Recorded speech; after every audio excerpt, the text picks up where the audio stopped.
Okay, so the VI delta T goes to 0, so we have delta D of the motorcycle is equal to 1/2 A of the motorcycle delta T squared.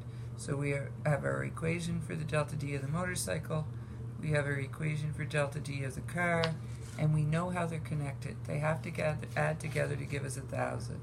So where delta D of the car is, I can fill in what it's equal to, which is 1/2 A of the car delta T squared.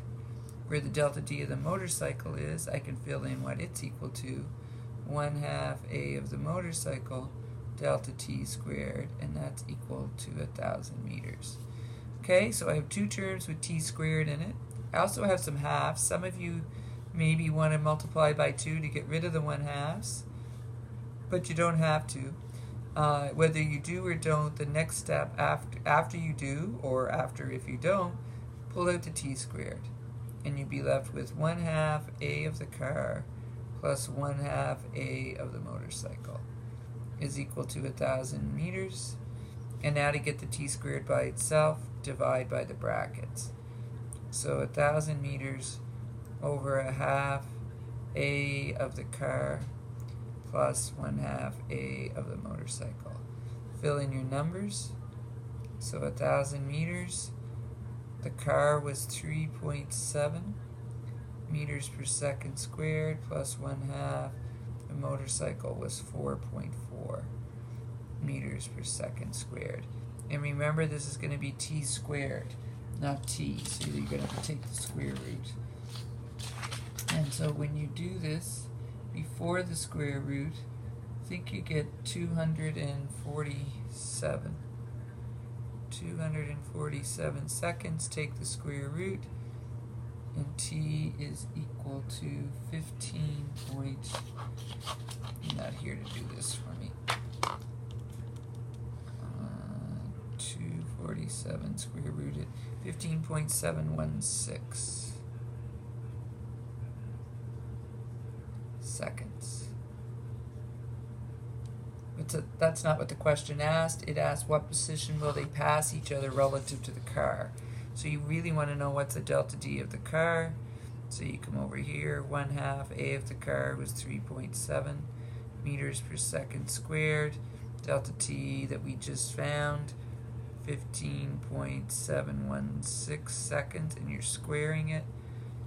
And so you have 247 times 0.5 times 3.7. And you get a delta D of 456.95 meters. Now if you want to check to see if this is right, what you do is you'd find the delta D of the motorcycle. So delta D of the motorcycle, 1/2, 4.4 meters per second squared, times that 15.716 seconds again, squared. So was that 247 times 2.2, and you get 534. No, you get 543.4 meters. So if you add this guy together with this guy, you should end up with 1,000 meters, and that's how you know you did it right. Okay, so that's number 1 on the back. Number 2 on the back, a car and a motorcycle start from rest at the same time on a straight track, but the motorcycle is 25 meters behind the car. So here's the motorcycle, and here's the car, and this distance between them is 25 meters. So it says they start from rest, so VI is 0 for both of them.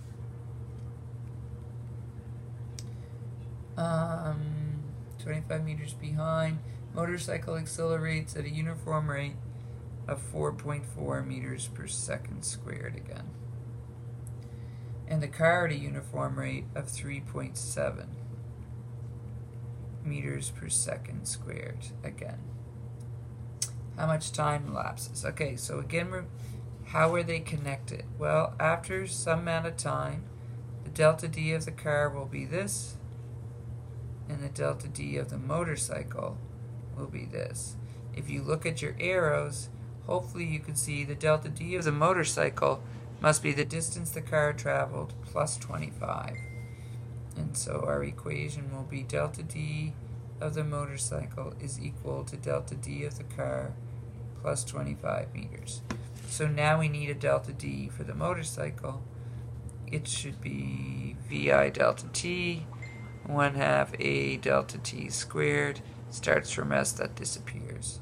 Car should be the same one. VI delta T, 1/2 A of the car delta T squared.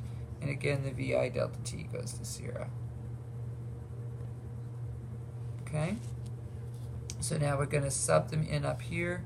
Motorcycle was 1/2 A of the motorcycle delta T squared. And that's equal to 1/2 A of the car delta T squared plus 25 meters. Again, two terms with T squared, so take them both at the same time. You can multiply by two sides, You can multiply by 2 if you want, so since I didn't up top, I will here just to show you. So it becomes A delta T, A of the motorcycle delta T squared. The next term comes over. And so it will be, and I'm multiplying by 2, minus A of the car delta T squared. And don't forget to multiply this side by 2 equals 50. Pull the T squared out again, A of the motorcycle minus A of the car.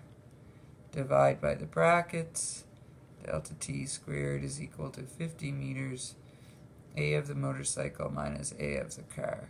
So 50 meters, 4.4 meters per second squared, minus 3.7 meters per second squared. So 50 divided by 0.7, which is like 500 divided by 7, so 7, and it's T squared again. So then this is 71, get it, the decimal in the right spot, 0.42857, etc. Take the square root and get 8.4515. 4515 seconds. So then there's all kinds of questions. How much time elapses? Found it. B is how far have each traveled. So now you take that time over here and you fill it in.